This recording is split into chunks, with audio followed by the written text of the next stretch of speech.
Olá, meninos e meninas. Conforme nós combinamos, né, hoje, no nosso grupo de estudos, nós vamos trabalhar com a obra Claro Enigma, de Carlos Drummond de Andrade. Como nós já mostramos a vocês, Claro Enigma faz parte de um momento da obra do Drummond, que é o momento do eu igual ao mundo, né? Então, antes da gente começar a falar desse livro, vamos dar uma retomadinha, né? Para a gente chegar a esse momento aí da obra drummondiana. Então, nós começamos lá naquela fase do eu maior que o mundo, em que nós encontramos um Drummond mais pessoal. Um Drummond que está mais preocupado em falar da sua gaucherie, da sua terra natal, da sua família, né?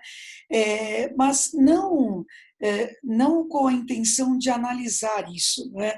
Mas com a intenção de constatar mesmo. É o que nós vemos em livros como Claro Enigma, em livros como O Brejo das Almas. Aí, na década de 40, o Drummond entra em sua fase social. E aí, livros como O Sentimento do Mundo, José, A Rosa do Povo, são livros da fase do eu menor que o mundo. Então, livros produzidos, não é, durante a Segunda Guerra Mundial, não é, durante a constatação aí das grandes ditaduras, em que nós vamos encontrar um poeta que efetivamente acredita que é possível usar a poesia como arma, né? A poesia como arma para combater essas injustiças, né? E ele se propõe a fazer a sua parte. Então é aquele poeta que acredita nas mãos dadas, né? Que acredita que as pessoas podem efetivamente se unir em torno de uma causa. Nós não vamos encontrar um Drummond romântico, não é? Mas vamos encontrar um Drummond que acredita na proposta social. Então, esse é o Drummond Eu Menor que o Mundo. Claro Enigma é um livro publicado em 1951. Então, nós vamos encontrar em um Drummond pós-Segunda Guerra Mundial. Um Drummond que vê o mundo, primeiro, como um claro enigma, né? Então, eu acho que é por aí que é legal a gente começar. O título do livro é um grande paradoxo, não é? Algo que é enigmático necessariamente não é claro. Então, é o primeiro ponto importante, né? Por quê? Então, essa é a primeira pergunta que a gente se faz, né? Por que o mundo se apresenta para o Drummond como um claro enigma, como um evidente espaço complexo, difícil de ser entendido, né? Então, a primeira coisa importante para se observar como causa que vai gerar essa grande angústia, que gera, obviamente, esse grande sentimento paradoxal, é que nós estamos assistindo a um mundo pós-guerra, né? E como eu tinha até adiantado a vocês, né, a sensação drummondiana é de que o homem não aprendeu nada. Nós acabamos de sair de um dos maiores genocídios a que a humanidade já assistiu, e o homem enfia o mundo de novo numa Guerra Fria. Então, não é um Drummond que desiste, sabe? Mas é um Drummond que se afasta dessa preocupação de fazer da poesia instrumento de combate. É como se o Drummond, perplexo diante dessas reações que ele observa no mundo à sua volta, né, ele se perguntasse: como é que pode? Então, o Drummond de Claro Enigma é um Drummond que tem muitas perguntas. E diante dessas perguntas todas, mesmo, ele já não almeja respostas. As perguntas feitas na fase social, né, é de um Drummond que busca essas respostas e que acredita que se as pessoas caminharem de mãos dadas, elas vão encontrar juntas essas respostas. Esse Drummond de 1951 é um Drummond desencantado. Então essa é a primeira observação importante que a gente precisa fazer. Então, essa obra que nós vamos analisar, como eu já disse a vocês, ela é uma obra de 1951 e ela é composta de 42 poemas, né?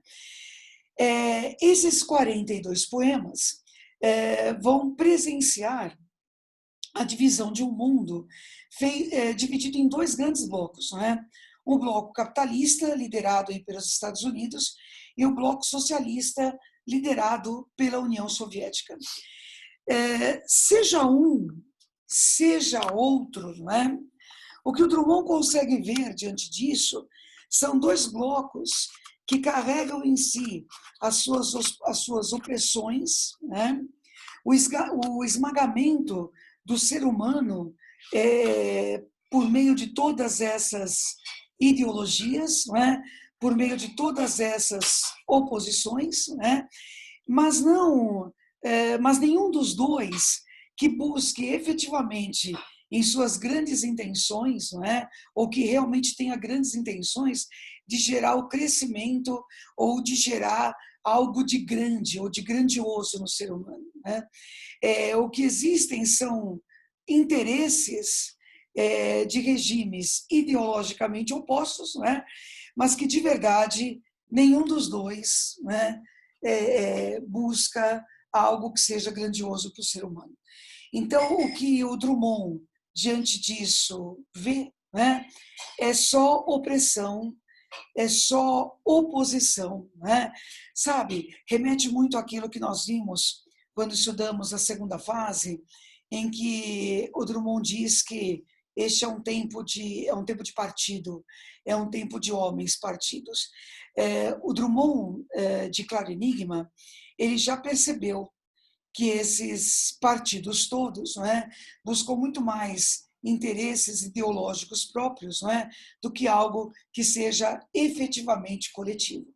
Então, é justamente por isso, né, que a postura do Drummond, conforme eu disse a vocês, não é um Drummond que busca respostas, mas é um Drummond que tem muitas perguntas, que sabe que essas perguntas precisam ser feitas, né?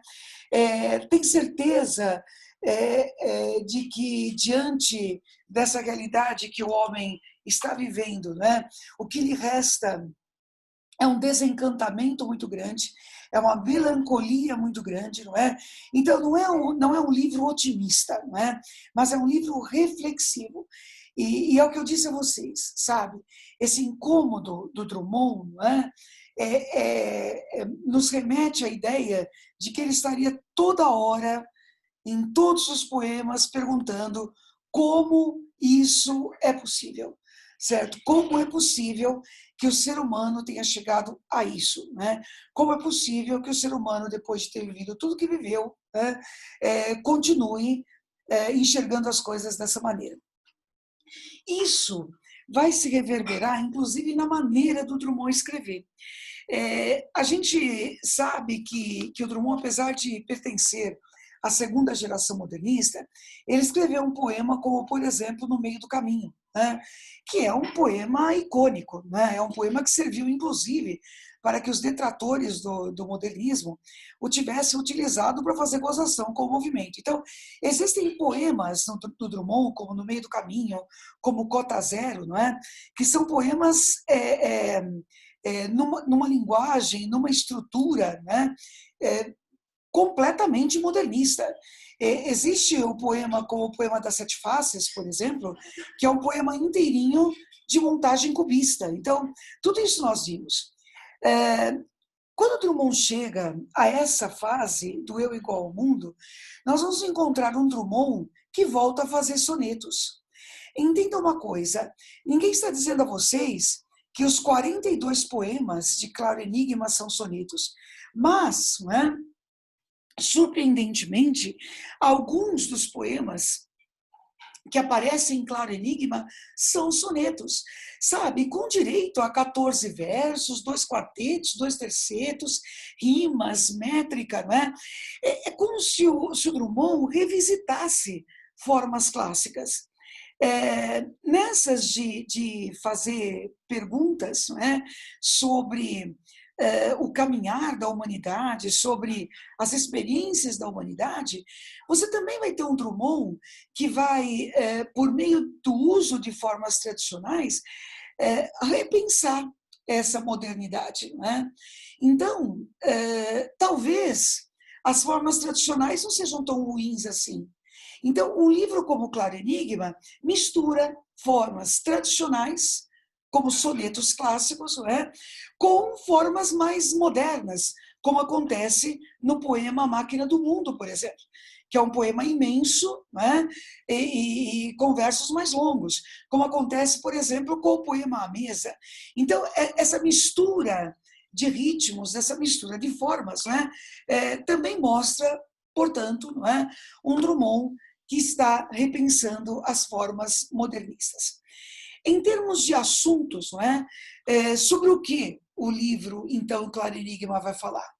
Amor, vida, ausência, tempo, não é? A própria poesia, ou seja, não é? Todas as questões existenciais que podem envolver um poeta e que podem envolver um cidadão no momento em que ele está vivendo, né? Tudo que pode representar o indivíduo pensante, né? Que queira ir além daquilo que o mundo se lhe apresenta enquanto espetáculo, não é? Enquanto aparência, por exemplo. Como ler esse mundo pós-Segunda Guerra, né? Já que não há respostas, né?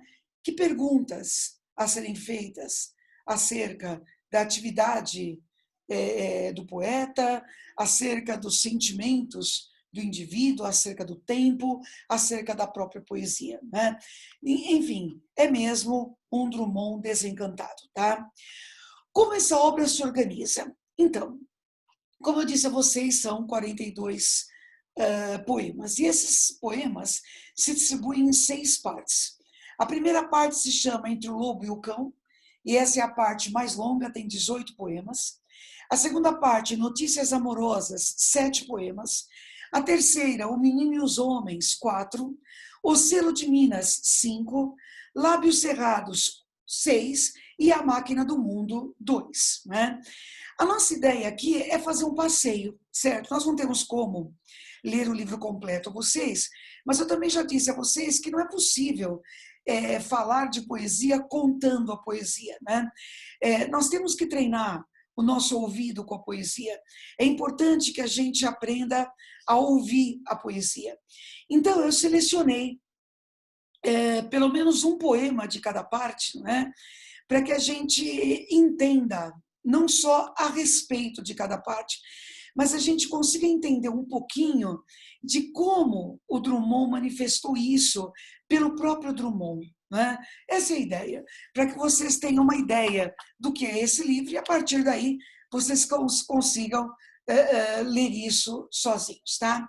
Então, vamos lá. Né?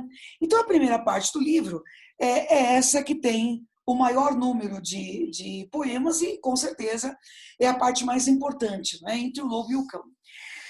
Veja que o próprio título da primeira parte é um grande paradoxo, né? O lobo, pelo que todos vocês sabem, né? É um animal feroz, tá certo? É um animal selvagem, enquanto que o cão é um animal domesticado. Quando o poeta nomeia a sua primeira parte de como Entre o Lobo e o Cão, é como se ele fizesse a sua primeira pergunta, né? Diante desse mundo pós-Segunda Guerra, que não faz o menor sentido, né? Como é que eu devo me portar, né? Eu devo ser o selvagem e, sabe, chutar o pau da barraca com a barraca e tudo, não é? Ou será que eu devo simplesmente aceitar tudo isso? Né? Enfim, baixar a cabeça, né? Como um animal doméstico. Veja que existe uma preposição aí, né? Entre, certo? Então, o poeta se confessa para nós como alguém que efetivamente não sabe o que fazer. E ele vai abrir o livro, né? E o primeiro poema do livro sempre é muito significativo, porque ele vai dar o tom do livro.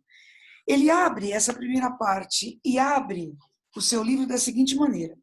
O poema se chama Dissolução. Então, olhem só. Escurece. E não me seduz tatear sequer uma lâmpada, pois que aprouve ao dia findar. Aceito a noite. Então, veja, escurece. O que eu posso fazer diante desse escurecimento? É muito maior do que eu, certo? Então, o que eu posso fazer diante disso é simplesmente aceitar. O dia, a escuridão, a noite, tudo isso é muito maior do que eu. E com ela, aceito que brote uma ordem, outra de seres, e coisas não figuradas, braços cruzados. Vazio de quanto amávamos, mais vasto é o céu, povoações surgem do vácuo. Habito alguma? Essa é uma sensação que a gente percebe em vários poemas desse livro, sabe? É essa sensação de não pertencimento. Nesse mundo assim tão grande, essa ideia do vasto mundo, né? É algo que acompanha o Drummond, né? Essa ideia do mundo grande já aparece lá no Sentimento do Mundo, né? Já aparece no poema das Sete Faces, né? E aqui aparece nesse céu que é muito vasto, nessas povoações que estão por todo lugar. Diante de tudo isso, qual desses espaços é o meu? Se é que existe um espaço que seja o meu. E nem destaco minha pele da confluente escuridão, um fim unânime concentra e pousa no ar, hesitando. Ou seja, o que fica diante disso são dúvidas, né? E aquele agressivo espírito que o dia carrega consigo já não oprime. Assim, a paz destroçada vai durar 1000 anos ou extinguir-se na cor do galo. Essa rosa é definitiva, ainda que pobre. Imaginação falsa demente, já te desprezo. E tu, palavra no mundo, perene trânsito, calamo-nos. E sem alma, corpo, és suave. Então, eu não diria a vocês que é um Drummond que desiste, sabe? Mas é um Drummond que começa o seu livro constatando que esse mundo grande, ele é efetivamente muito, muito maior do que ele. Que as desgraças são mesmo muito grandes, né? Que a escuridão é muito grande. E não adianta a gente acreditar que a nossa palavra, por mais bonita que seja, ou a nossa imaginação, por mais fértil que ela seja, ela possa efetivamente consertar as grandes bobagens que o ser humano é capaz de fazer. Veja, nessa primeira parte, e não dá para passar sem mostrar isso para vocês, né? Ele também faz ele também coloca um poema chamado Legado. E talvez seja um dos poemas mais pessoais dessa primeira parte. É um soneto, também em primeira pessoa, em que ele questiona, enquanto poeta, o que ele pode deixar para esse mundo que o recebeu. Então, olhem só. Que lembrança darei ao país que me deu tudo que lembro e sei, tudo quanto senti? Na noite do sem fim, breve o tempo esqueceu-me em certa medalha. E a meu nome, Siri. Eu tinha falado já a vocês da humildade do poeta, né? O Drummond não acha que vai sobrar muita coisa dele, sabe? Ainda bem que ele estava errado, né? Mas ele não acha. Ele acha que um dia, talvez, o achem apenas engraçado, né? E mereço esperar mais do que os outros? Tu não me enganas, mundo. E eu não te engano a ti. Esses monstros atuais não os cativa Orfeu a vagar taciturno entre o talvez e o se. Não deixarei de mim nenhum canto radioso, uma voz matinal palpitando na bruma que arranque de alguém seu mais secreto espinho. De tudo quanto foi, de tudo quanto foi meu passo caprichoso na vida, restará, pois o resto se esfuma, uma pedra que havia no meio do caminho.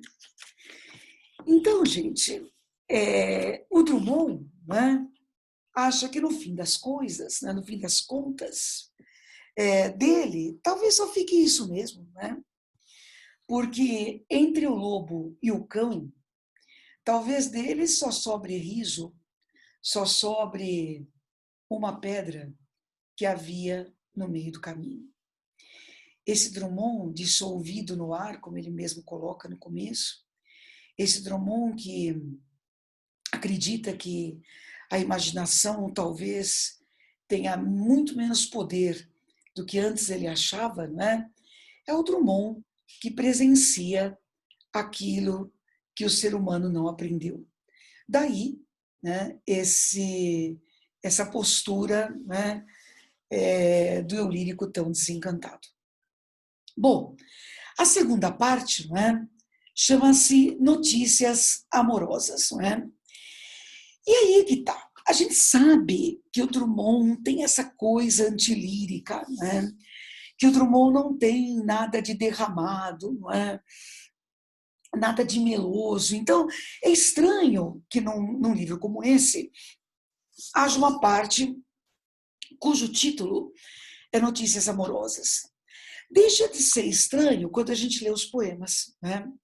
Esses poemas não falam de amor do jeito tradicional, ou pelo menos do jeito que a gente esperaria, né, que um poeta tradicional falasse do amor.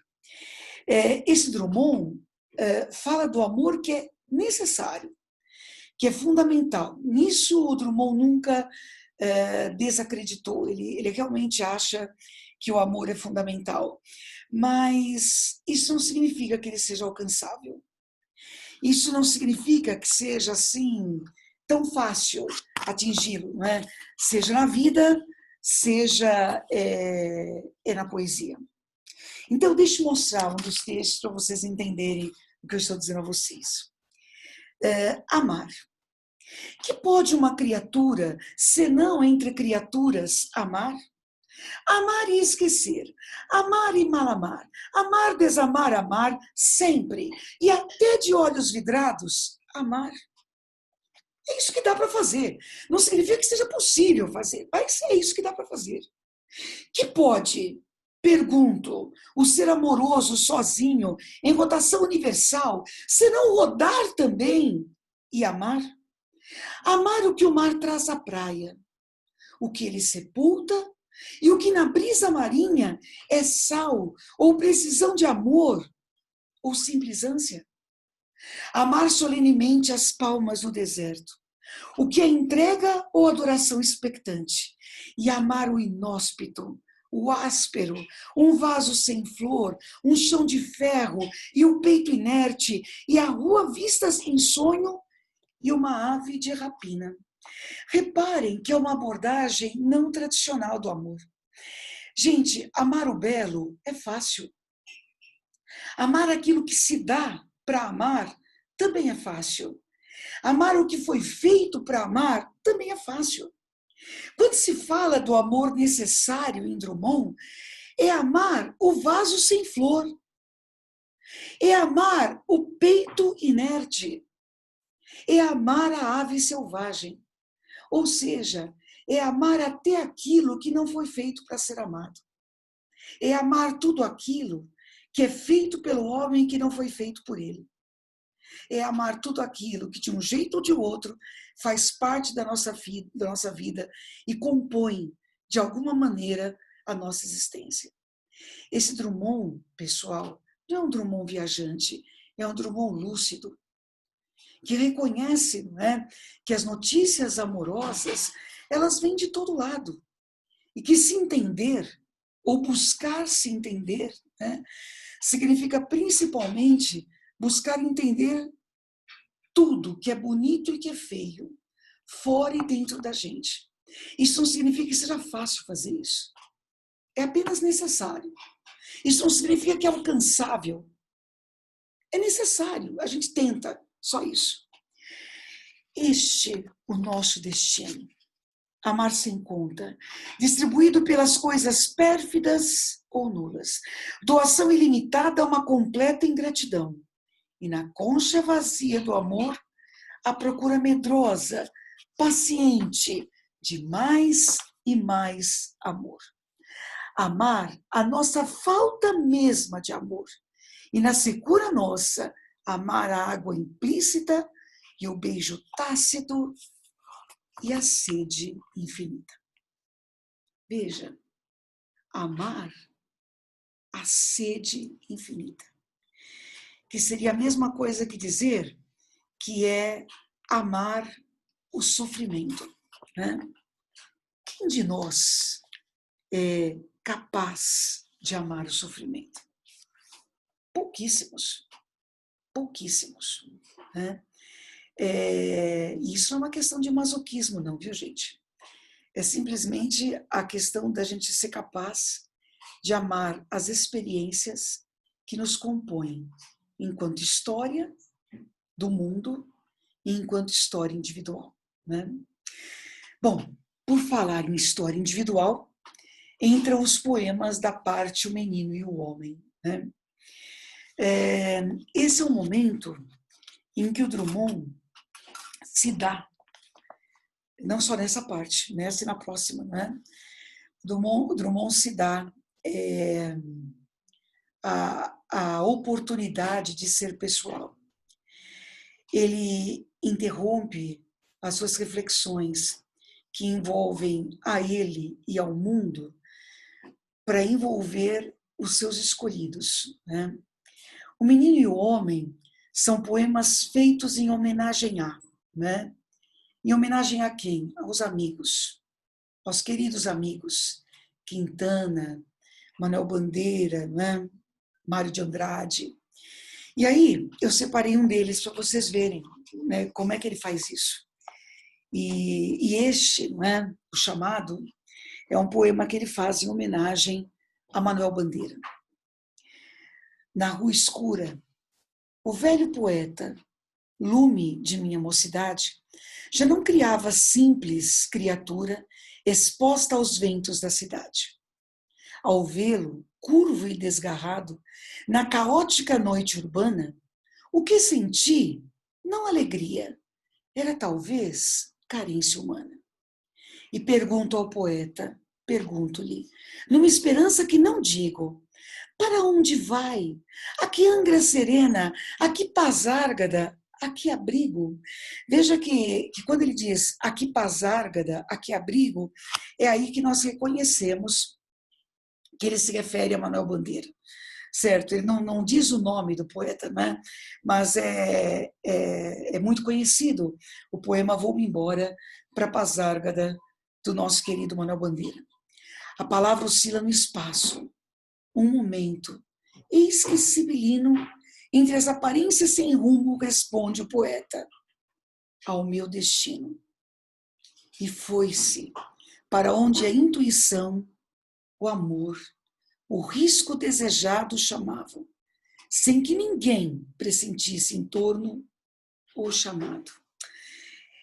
A gente que já estudou o Manuel Bandeira, a gente sabe que chamado é esse, né? Lembra que o Bandeira foi aquele poeta maravilhoso, incrível, né? Que foi desenganado aos 18 anos. Lembra-se que nós vimos isso, né? E desenganado aos 18 anos, ele esperou a indesejada das gentes até mais de 80 anos, né? Então, esse chamado era o chamado da morte mesmo, né? E o Bandeira soube esperar por ele, né? Bom, A próxima parte, Selo de Minas, né? Também uma parte totalmente autobiográfica. Só que agora, em vez dos amigos, são os espaços. E esses espaços são de Minas Gerais. Todos os poemas, os 4 longos poemas dessa parte da obra, né, falam de espaços de Minas. E aí, eu escolhi um para mostrar para vocês, que é um dos espaços de Minas mais incríveis, não é? Quem já esteve lá sabe que eu não estou exagerando, não é? E Drummond, com toda a sua habilidade, não é? Também fala de um jeito incrível sobre esse espaço. Há uma série, há um grande poema, não uma série, um grande poema, né, da parte Selo de Minas, chamado Estampas de Vila Rica. E a segunda parte desse poema se chama São Francisco de Assis. É um poema que ele fala da igreja de São Francisco, que é uma igreja de Ouro Preto, em que estão as obras de Aleijadinho. De verdade, gente, não há, e podem acreditar no que eu estou dizendo a vocês, não há como entrar nessa igreja e não ficar em êxtase diante daquilo que se vê. Você pode ser assim a pessoa mais insensível à arte, mas é arrebatador, né? O teto da igreja é arrebatador, as esculturas são arrebatadoras, né? E só o Drummond para dizer do jeito do Drummond, não é? Como essa igreja é. Lembra-se que eu contei para vocês que o Drummond era ateu, né? E ele vai dizer para a gente como é difícil, né, ser ateu num espaço como esse. Olha só. Senhor, não mereço isto. Nem creio em vós para vos amar. Trouxeste-me a São Francisco e me fazeis vosso escravo. Esse é o jeito que só o Drummond tem para dizer para a gente como essa igreja é arrebatadora, né? Ele que não acredita em Deus, quando chegou ali, se tornou escravo daquilo, né? Tamanha verdade, tamanha emoção, aquelas obras transpiram. Não entrarei, Senhor, no templo. Seu frontispício me basta. Vossas flores e querubins são matérias de muito amar. Dai-me, Senhor, a só beleza destes ornatos, e não a alma. Pressente-se dor de homem paralela à das 5 chagas. Mas entro. Ele não aguenta, né? Ele precisa entrar ali. E, Senhor, me perco na rósea nave triunfal. Por que tanto baixar o céu? Por que esta nova cilada? Não bastava o frontispício, né, ainda essa cilada? Senhor, os púlpitos mudos, entretanto, me sorriem. Mais que vossa igreja, esta sabe a voz de me embalar. Perdão, Senhor, por não amar-vos. Não há como amar ao Senhor, né? Mas não há. Simplesmente não há como se manter imune à obra de arte que lá está. Talvez o que se sinta ali é a energia de Deus. Mas como ele mesmo diz, na dor do homem que conseguiu produzir tudo aquilo, certo? Bom, chegamos então à quinta parte, que são os lábios cerrados. Veja que são cerrados com C, né? Ou seja, fechados. Dessa vez, não são as pessoas que já morreram amigos, né? Mas são principalmente parentes. certo? Principalmente aqueles que deixam marcas, né? Marcas que não tem como sair, porque querendo ou não, amando ou não essas pessoas, né? Elas fazem parte da vida da gente, né? E elas fazem parte da vida da gente, seja a vida genética, não é? Seja a vida que é feita das nossas experiências cotidianas. Aí eu também, obviamente, separei um soneto dessa parte para vocês verem. Como a imagem do pai é a que mais aparece, eu escolhi um dos poemas que ele fala exatamente do pai. Encontro. Meu pai, perdi no tempo e ganho em sonho. Se a noite me atribui poder de fuga, sinto logo meu pai, e nele ponho o olhar, lendo-lhe a face, ruga a ruga. Está morto. Que importa?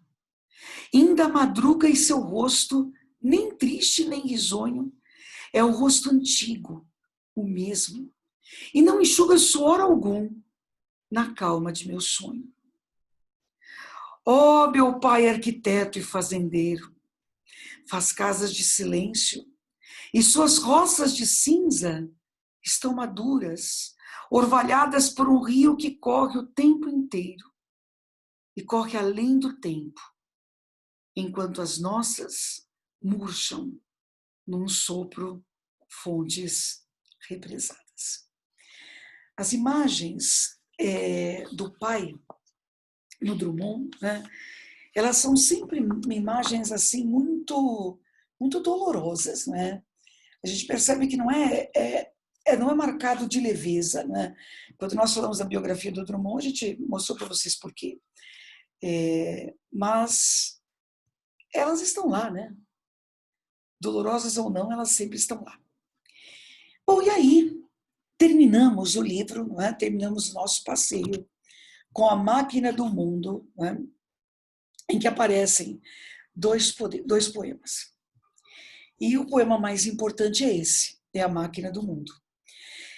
E é lógico, né? Um poema com esse título dialoga com um episódio da obra Os Lusíadas, cujo nome também é A Máquina do Mundo, que aparece lá no canto 9 dos Lusíadas. Só que assim, A Máquina do Mundo, que a Tétis mostra Vasco da Gama na Ilha dos Amores, né? Representa todas as conquistas que os portugueses terão a partir da expansão marítima. Então, é uma visão assim muito positiva do que está por vir, né? Pois é, se Drummond terminasse esse livro de uma forma positiva, alguma coisa estaria errada. É claro que não é positivo. Então, nesse longo poema, né, nós temos aí um poema narrativo de alguém que está ali andando pela rua, esse alguém é o eu lírico, né? E se depara com a máquina do mundo. E a reação, gente, a reação não é essa reação positiva que nós vemos em Camões, não. Então vamos ver como é que isso se encerra. E como eu palmilhasse vagamente uma estrada de Minas pedregosa, e no fecho da tarde um sino rouco se misturasse ao som de meus passos, que era pausado e seco, as aves pairassem no céu de chumbo e suas formas pretas lentamente se fossem diluindo na escuridão maior, vinda dos montes e do meu próprio ser desenganado, a máquina do mundo se entreabriu para quem de a romper já se esquivava. E só de eu ter pensado se carpia. Então vamos acompanhar isso aqui. Então, ele está andando por uma estrada de Minas e, de repente, ele se depara com uma geringonça, né? E essa geringonça é a máquina do mundo. Abriu-se majestosa e circunspecta, sem emitir um som que fosse impuro, nem um clarão maior que o vulnerável, que o tolerável, pelas pupilas gastas da inspeção contínua e dolorosa do deserto e pela mente exausta de mentar toda uma realidade que transcende a própria imagem sua debuxada no rosto do mistério, nos abismos. Abriu-se em calma pura e convidando quantos sentidos e intuições restavam a quem de os ter usado os já perdera, e nem desejaria recobrá-los se em vão e para sempre repetimos os mesmos, sem roteiro, tristes périplos, convidando-os a todos em corte a se aplicarem sobre o pasto inédito da natureza mítica das coisas. Assim me disse, embora voz alguma, ou sopro, ou eco, ou simplesmente percussão, atestasse que alguém, sobre a montanha, a outro alguém, noturno e miserável, em colóquio, se estava dirigindo. Repare que o Eurílico não escuta a voz, mas ao olhar para aquela coisa, é como se aquela coisa dissesse tudo isso para ele. O que procuraste em ti? Como se ele ouvisse a máquina dizendo isso para ele. O que procuraste em ti ou fora de teu ser restrito e nunca se mostrou, mesmo afetando dar-se ou se rendendo e a cada instante mais se retraindo? Olha, repara, ausculta. Essa riqueza sobrante a toda pérola, essa ciência sublime e formidável, mas hermética, essa total explicação da vida, esse nexo primeiro e singular, que nem concebes mais, pois tão esquivo se revelou ante a pesquisa ardente em que te consumiste. Vê, contempla, abre teu peito para agasalhá-lo, as mais soberbas pontes e edifícios, o que nas oficinas se elabora, o que pensado foi, e logo atinge distância superior ao pensamento, os recursos da terra dominados, e as paixões, e os impulsos, e os tormentos, e tudo o que define o ser terrestre, ou se prolonga até nos animais, e chega às plantas, para se embeber no sono rancoroso dos minérios, dá volta ao mundo e torna-se engolfar na estranha ordem geométrica de tudo, e o absurdo original e seus enigmas, suas verdades altas, mais que tantos monumentos erguidos à verdade, e a memória dos deuses, e o solene sentimento de morte que floresce no caule da existência mais gloriosa. Tudo se apresentou nesse relance e me chamou para seu reino augusto, afinal, submetido à vista humana. Veja que a máquina do mundo é sedutora, né? Ela está chamando que ele chegue até perto dela, que ele a descortine, que ele a entenda, que ele a desvende, não é? Mas como eu relutasse em responder a tal apelo assim maravilhoso, pois a fé se abrandara e mesmo o anseio, a esperança mais mínima, nesse anelo de ver desvanecida a treva espessa, que entre os raios de sol ainda se filtra, como defuntas crenças convocadas, presto e fremente não se produzissem, a de novo tingir a neutra face que vou pelos caminhos demonstrando, como se outro ser, não mais aquele, habitante de mim há tantos anos, passasse a comandar minha vontade, que já de si volúvel se cerrava semelhante a essas flores reticentes, em si mesmas abertas e fechadas, como se um dom tardio já não for apetecível.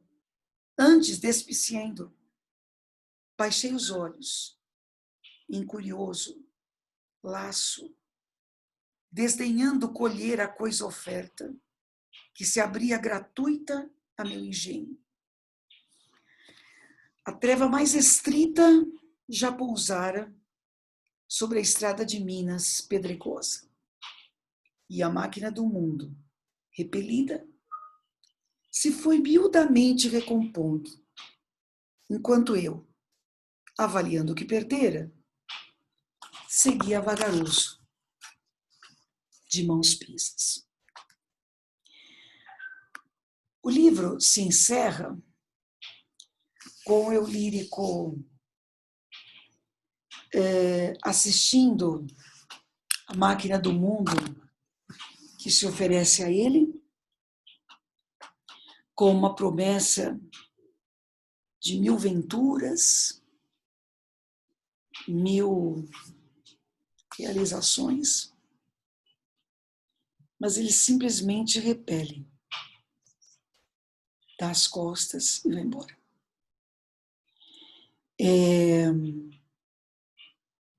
Talvez a nossa tendência seja criticar o eu lírico por conta disso, mas eu arrisco dizer que a gente não deva, né?